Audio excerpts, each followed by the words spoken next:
ಬಂದಿರೋದೇ late. ಈಗ ಮುಖ ನೋಡ್ಕೊಂಡು ನಿಂತ್ಕೊಂಡ್ಬಿಟ್ರೆ ಬನ್ನಿ ಒಳಗೆ, ಲೇಟ್ ಆಯ್ತು.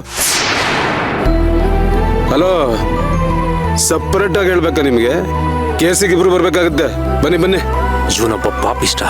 ಅಷ್ಟು ಹೇಳಿದೀನಿ, ಸೇವಂತಿ ನಿನ್ನ ಮಗಳ ತರ ನಮ್ಮ ಜೀವನ ಹಾಳು ಮಾಡ್ಬೇಡ ಅಂತ. ಆದ್ರೂ ಡಿವೋರ್ಸ್ ಕೊಡಿಸ್ತಾ ಇದ್ದಾನೆ. ಮೋಸ್ಟ್ಲಿ ಇವನೆಲ್ಲೋ ಸೇವಂತಿ ಮಾತನ್ನ ನಂಬಿಟ್ಟಿದ್ದಾನೆ ಅನ್ಸುತ್ತೆ. ನಾನು ನಿಜವಾಗ್ಲೂ ಮೋಸ ಮಾಡಿದ್ದೀನಿ ಅಂತ ತಿಳ್ಕೊಂಡಿದ್ದಾನೆ. ಇಲ್ದಿದ್ರೆ ಇವನು ಕೇಸ್ ತಗೊಳ್ಳೋದಕ್ಕೆ ಹೇಗೆ ಸಾಧ್ಯ?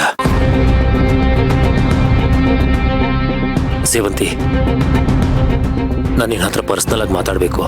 ಅದಕ್ಕೆಲ್ಲ ಟೈಮ್ ಇಲ್ಲ, ಬೇಗ ನಡೀರಿ. ನಾನು ಹೇಳಿದ್ದು ನಿಮಗೆ ಅರ್ಥ ಆಗ್ಲಿಲ್ಲ ಅನ್ಸುತ್ತೆ. ನಾನು ನನ್ನ ಹೆಂಡತಿ ಹತ್ರ ಮಾತಾಡ್ಬೇಕು ಅಂದೆ. ಅಲ್ಲಿವರೆಗೂ ನೀವು ಸ್ವಲ್ಪ ಸುಮ್ಮನೆ ಇದ್ರೆ ಒಳ್ಳೇದು. ಈಗೇನ್ ಸೇವಂತಿ, ನೀನ್ ನನ್ನ ಹತ್ರ ಮಾತಾಡ್ಲ್ವೋ? ನಿಮ್ ಹತ್ರ ಮಾತಾಡೋದಕ್ಕೆ ಇನ್ನೇನು ಉಳಿದಿಲ್ಲ ಸರ್. ಸುಮ್ನೆ ಒಳಗಡೆ ಬಂದು ನನಗೆ ಬಿಡುಗಡೆ ಕೊಡಿ. ಯಾಕೆ ಸೇವಂತಿ ಇಷ್ಟು ಕಠೋರವಾಗಿ ನಡ್ಕೋತಿದ್ಯಾ? ಡಿವೋರ್ಸ್ ತಗೊಳ್ಳೋದಕ್ಕೆ ಒಂದೇ ಕಾರಲ್ಲಿ ಕರ್ಕೊಂಡು ಬಂದಿದ್ದೀನಿ ಅಂತಂದ್ರೆ ನಿನಗೆ ನಂಬಿಕೆ ಇಲ್ವಾ? ನಾನು ನಿನ್ನ ಹೇಳ್ದಾಗೆ ನಡ್ಕೋತೀನಿ ಅಂತ. ನಾನು ಒಳ್ಳೆಯವನಲ್ಲ ಅಂತ ಪ್ರೂವ್ ಆದ್ರೆ ಖಂಡಿತವಾಗ್ಲೂ ನಿನಗೆ ಬೇಕಾಗಿದ್ದ ಡಿವೋರ್ಸ್ ಸಿಗುತ್ತೆ. ಒಂದ್ 5 ನಿಮಿಷ ಗಂಡನ ಜೊತೆ ಮಾತಾಡಕ್ಕಾಗಲ್ವಾ ನಿನ್ಗೆ? ಹಲೋ, ನಿಮ್ಮ ವಾದ ವಿವಾದ ಏನಿದ್ರು ಕೋರ್ಟ್ ಒಳಗಡೆ, ಕೋರ್ಟ್ ಮುಂದಿರೋ ರೋಡಲ್ಲ. ನಿಮ್ಗೆ ಎಷ್ಟು ಸಲ ಹೇಳ್ಬೇಕು ಜೆ ಪಿ, ಗಂಡ ಹೆಂಡತಿ ಮಧ್ಯೆ ತಲೆ ಹಾಕ್ಬೇಡಿ ಅಂತ? ತಲೆ ಹಾಕೋ ಹಕ್ಕಿದೆ, ಯಾಕೆಂದ್ರೆ ನಾನು ಇವಳು ಲಾಯರು, ಇವಳು ನನ್ನ ಕ್ಲೈಂಟು. ಅದಕ್ಕೆ ಸರಿ ಸೇವಂತಿ, ನಾನು ಹೊರಡ್ತೀನಿ. ಅರ್ಜುನ್ ಸರ್, ನಿಂತ್ಕೊಳ್ಳಿ.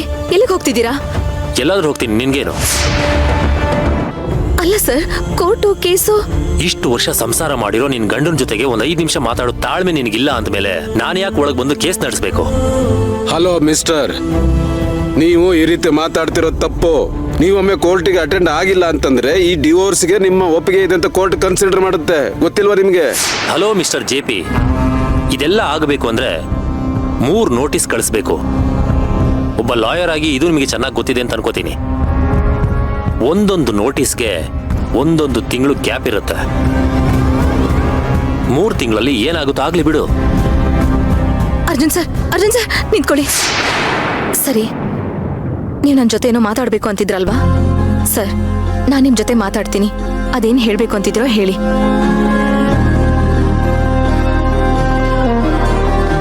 ಥ್ಯಾಂಕ್ಸ್ ಸೇವಂತಿ, ಬಾ.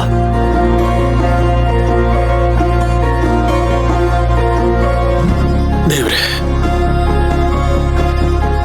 ನನ್ನ ಮಗಳು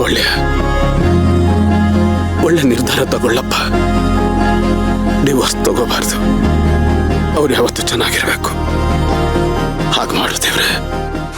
ಅಯ್ಯೋ, ಇವಳಿಗೆ ಪ್ರಜ್ಞೆ ಬಂದೇ ಬಿಟ್ಟಿದ್ಯಾ? ಇನ್ ನನ್ ಕತೆ ಮುಗೀತು. ನನ್ ಗಂಡ ನನ್ ಜೀವಂತ ಹೂತಾಕ್ಬಿಡ್ತಾರೆ. ನಾನ್ ಮನೆ ಬಿಟ್ಟು ಓಡ್ ಹೋಗ್ಬೇಕು. ಹೇಳಿ, ಮಾತಾಡಿ. ನಮ್ಮ ಅತ್ತಿಗೆ ಮಗು ಎಲ್ಲಿ? ನಮ್ಮ ಅತ್ತಿಗೆನೂ ಮಗುನು ದೂರ ಮಾಡಿದವ್ರು ಯಾರು?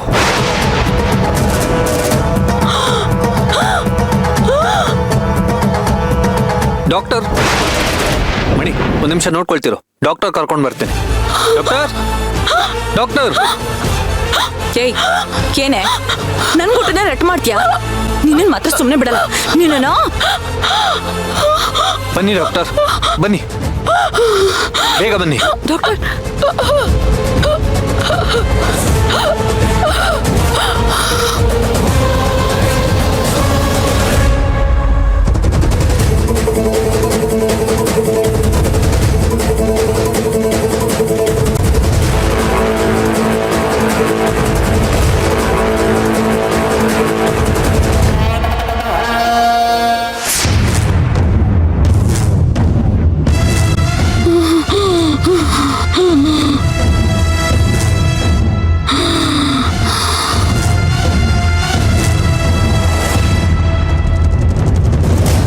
ಡಾಕ್ಟರ್, ಅವ್ರಿಗೇನಾಯ್ತು?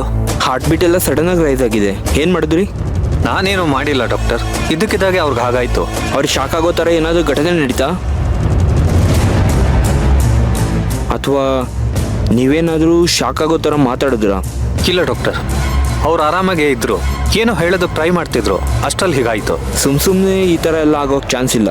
ಅವ್ರಿಗೆ ಟೆನ್ಷನ್ ಆಗೋ ಥರ ನೀವೇನಾದರೂ ಮಾತಾಡಿದ್ರಾ? ಹೌದು ಡಾಕ್ಟರ್, ಇವ್ರ ಅದಕ್ಕೆ ಮಗು ಬಗ್ಗೆ ಕೇಳ್ತಾ ಇದ್ರು ಅಷ್ಟೇ. ಅದರಿಂದ ಏನಾದರೂ ಸೀಕ್ರೆಟ್ ಇದೆಯಾ? ಹೌದು ಡಾಕ್ಟರ್, ನಮ್ಮ ಅತ್ತಿಗೆ ಮಗುನ ಯಾರೋ ಕೊಲ್ಲೋದಕ್ಕೆ ಟ್ರೈ ಮಾಡಿದ್ರು. ಅದು ಯಾರು ಅಂತ ಇವ್ರಿಗೆ ಗೊತ್ತು. ಅವರೇ ಇವ್ರ ಮೇಲೂ ಅಟ್ಯಾಕ್ ಮಾಡಿರೋದು. ಅವ್ರು ಯಾರು ಅಂತ ಕೇಳ್ತಿದ್ದೆ ಅಷ್ಟೇ. ನೀವು ಕೇಳಿದ ಪ್ರಶ್ನೆಗಳಿಂದ ಅವ್ರಿಗೆಲ್ಲ ಹಳೆ ಘಟನೆಗಳು ನೆನಪಾಗಿದೆ. ಆ ಘಟನೆಗಳು ಇವ್ರಿಗೆ ಭಯ ಹುಟ್ಟಿಸಿದೆ. ಈಗ ಅವ್ರ ಮನಸ್ಸು ಅದೇ ಸ್ಟೇಟಸ್ಗೆ ಹೋಗಿದೆ.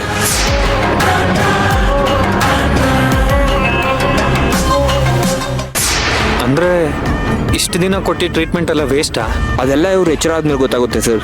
ಹಾಗಾದ್ರೆ ಅವ್ರು ಮತ್ತೆ ಎಚ್ಚರ ಆಗೋದು ಯಾವಾಗ ಡಾಕ್ಟರ್? ಮನಸ್ಸಿನ ಮೇಲೆ ಪದೇ ಪದೇ ಒತ್ತಡ ಬೀಳ್ತಾ ಇದ್ರೆ ಅವ್ರು ಹುಷಾರಾಗೋದೇ ಕಷ್ಟ ಸರ್. ನಾನು ಆ ಸತ್ಯನ ತಿಳ್ಕೊಳ್ಳೇಬೇಕು ಡಾಕ್ಟರ್. ಹೇಗೆ ತಿಳ್ಕೊಳ್ಳೋದು ಹೇಳಿ? ನೋಡಿ, ಇವರಿಗೆ ಪ್ರಜ್ಞೆ ಬಂದಿದೆ ಅನ್ನೋದು ಬಿಟ್ಟರೆ ಪೂರ್ತಿ ಹುಷಾರಾಗಿಲ್ಲ. ನೀವು ಮತ್ತೆ ಏನೇನೋ ಪ್ರಶ್ನೆಗಳನ್ನ ಕೇಳಿ ಹುಷಾರಾಗದೇ ಇರೋ ಥರ ಮಾಡಬೇಡಿ. ಆಮೇಲೆ ನಾವು ಇಷ್ಟು ದಿನ ಮಾಡಿರೋದೆಲ್ಲ ವ್ಯರ್ಥ ಆಗಿಬಿಡುತ್ತೆ. ಸಾರಿ ಡಾಕ್ಟರ್. ಸರಿ, ನೀವು ಇಲ್ಲಿಂದ ಹೊರಡಿ. ಪೇಷಂಟ್ ಎಚ್ಚರಾದಾಗ ಮತ್ತೆ ನಿಮ್ಮ ಮುಖ ನೋಡಿದ್ರೆ ಮತ್ತೆ ಟೆನ್ಷನ್ ಆಗ್ತಾರೆ ಅವರು. ಕರ್ಣ, ಬನ್ನಿ ಹೋಗೋಣ. ಬೇಜಾರು ಮಾಡ್ಕೋಬೇಡಿ, ಬನ್ನಿ. ಅದಕ್ಕೆ ಮಗು ಏನೋ ಒಂದು ಮಾಡಿದ್ರೆ ಆಯ್ತು. ಇವಾಗ ನಡೀರಿ.